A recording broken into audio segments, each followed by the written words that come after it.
경전용어의 어원 산책, 감로의 인과 이슬성신. 일반적으로 대승불교를 연구하는 학자들은 한국과 일본의 불교 문화를 소개할 때 한국을 미륵신앙, 그리고 일본을 아미타 신앙이라 흔히 구분하기도 한다. 이러한 관점은 불교 문화의 핵심인 수행과 경전 연구라는 두 가지 초점 중에 어디에다가 더 많은 노력과 정성을 쏟아부었는지 그것으로 알 수가 있다. 불교 경전 연구의 결과물을 놓고 보면 일본은 한국보다 한 발자국 앞서 있다. 그러나 수행과 참선이라는 측면에서 보면 한국이 훨씬 앞선 모습이다. 사실은 경전 연구와 수행은 병행되어야 되며 한쪽으로 치우치면 균형을 잃어 참 뜻을 온전히 깨닫는데 차질이 생긴다. 왜 경전 연구에 대한 언급을 하는가 하면 선지자들의 예언과 하늘이 내리신 말씀의 요지를 정확히 파악하고 깨닫지 못한다면 등불 없이 캄캄한 밤의 길을 나서는 사람과 같기 때문이다.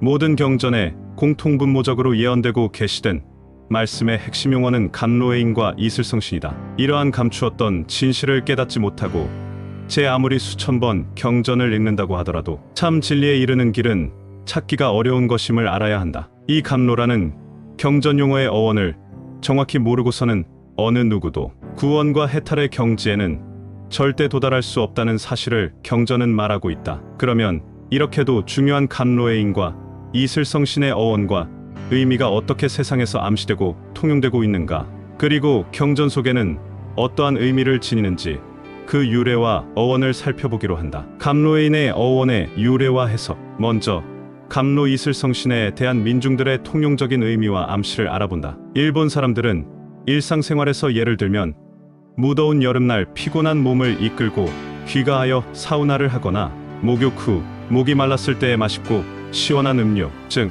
물이나 술을 마시면서 자주 감로라고 표현한다. 그리고 맛있는 해장국이나 조림 요리를 먹으면서 아 맛있다, 맛이 최고야라고 할 때도 감로의 맛이라고 흔히들 사용한다. 고대 중국에서는 천자가 어진 정치를 행할 때 경사로운 조짐으로써 하늘로부터 감로가 내려온다고 생각했다고 한다. 즉 달콤한 불로불사의 영약인 것이다. 한국에서는 신선들이 이슬을 먹고 산다는 말이 있다. 그런데 한국인이 즐겨 먹는 전통 음료로서 단술이 있다. 단 이슬이라는 감로의 기원을 학자들은 중국인가 인도인가 잘 모르고 있다. 그러나 다만 불교 경전에서 감로라고 번역되어지고 있는 경우에는 대개 샨스크리트어의 아무리타, 한역어로 생각하면 틀림이 없다. 필자의 견해로서는 이러한 감로의 어원은 모두 다 인도의 불경, 성경을 바탕에 둔 그리스 신화, 산해경, 그리고 한국에서는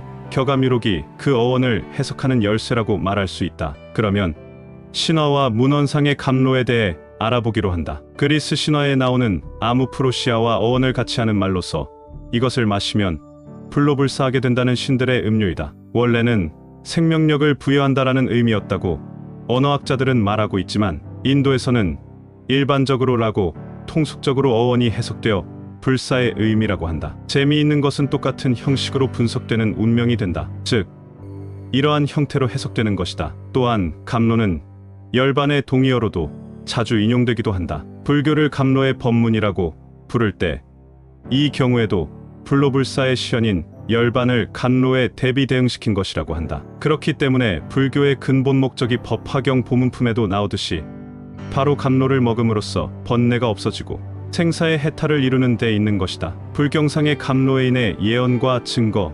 불경에서는 감로의인을 단 이슬, 즉 감로 불로불사를 이루는 아미타미륵불이 내리시는 대열반광명 등으로 표현하며 대반열반경, 화엄경, 능엄경, 법화경 등 불경 전체에 걸쳐 미륵불의 마패이며 아미타 부처님이 들고 나오시는 증표로서 예언해 놓고 있다. 한 생각하는 순간의 분신으로 우주에 가득 차서 감로의 비를 내리시니 중생들의 번뇌가 소멸된다. 이곳은 죽음이 없으며 즉 이것이 감로요.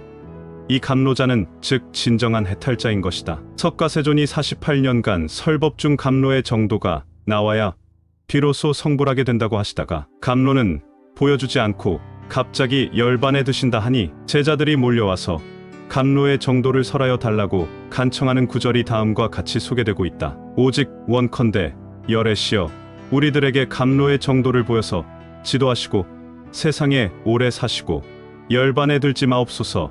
위의 열반경 수명품의 내용을 볼 때 석존 당시에는 감로의 정도가 나오지 못했음을 말하는 것이다. 또한 감로의인의 실체와 어원의 의미에 대하여 다음과 같이 구체적이고 자세하게 기록하고 예언되어 있다. 열애는 나지도 멸하지도 않는 불로불사의 존재이며 무너지지도 않으며 질병이 없는 자이며 곧 참해탈이니라. 참해탈자, 이것이 곧 열애이며 열애는 병이 없다. 이런 고로 법신이라 한다. 죽는 자는 몸이 무너지고 목숨이 끝나는 것이다. 이곳에는 죽음이 없다. 즉 이것이 감로이다. 이 감로가 참해탈이다. 열애는 이와 같은 공덕을 성취했느니라.